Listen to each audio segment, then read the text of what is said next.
الحمد لله رب العالمين والصلاة والسلام على سيد الأنبياء والمرسلين وعلى آله الطيبين الطاهرين وعلى من تبعهم بإحسان إلى يوم الدين أما بعد أعوذ بالله من الشيطان الرجيم بسم الله الرحمن الرحيم يخادعون الله والذين آمنوا وما يخدعون إلا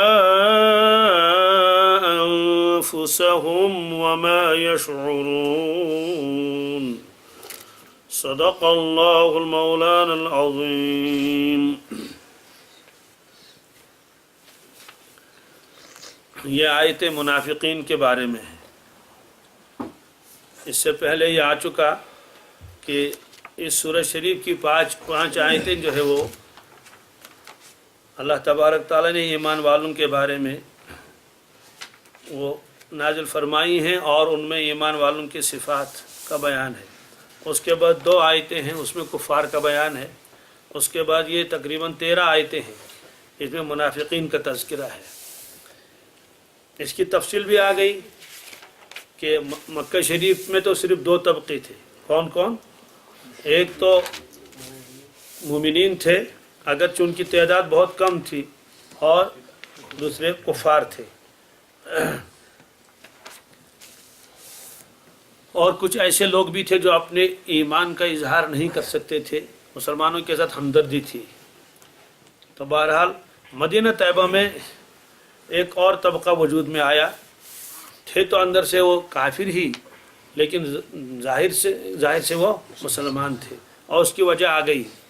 اس کی وجہ یہ ہے کہ مدینہ طیبہ میں ایک تو وہاں کے اصل باشندے تھے جو کفار تھے.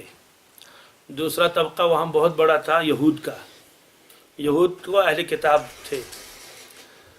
تو خزرج کا ایک شخص تھا، اس کا نام تھا عبداللہ ابن ابی، وہ ان کا رئیس تھا. تو خزرج والوں نے بھی اور اوس جو دوسرا قبیلہ تھا بہت بڑا، ان دونوں نے بے اتفاق رائے اس کو اپنے لیے رئیس مانا تھا اور چنا تھا اس کو سردار. تاج پوشی کا دن آنے والا تھا، تاج بھی بنایا گیا تھا اس کے لیے.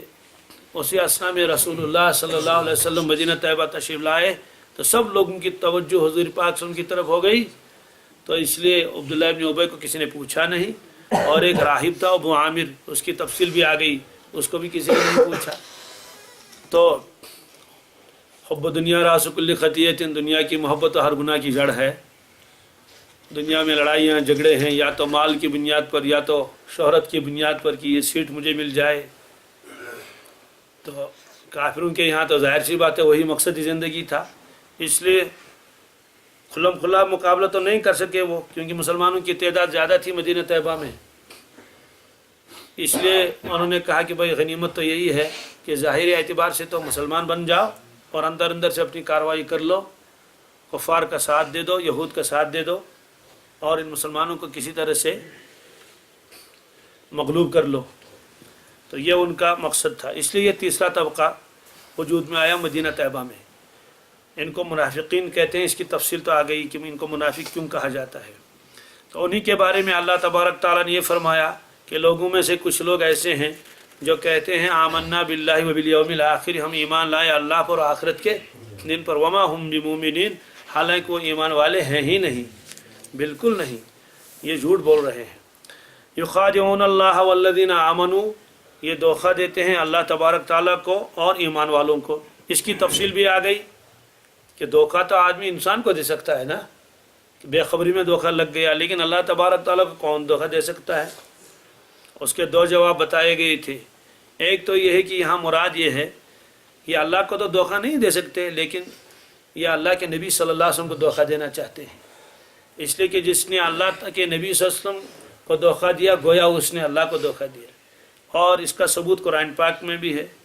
اللہ تبارک تعالیٰ فرماتے ہیں وَمَن يُطِعِ الرَّسُولَ فَقَدْ أَطَاعَ اللَّهَ، جس نے اللہ کے نبی صلی اللہ علیہ وسلم کی اطاعت کی اس نے اللہ تعالیٰ کی اطاعت کی. اسی طرح سے ایک جگہ فرمایا کہ ان الذین یبایعونک انما یبایعون اللہ، جو لوگ آپ کے ہاتھ پر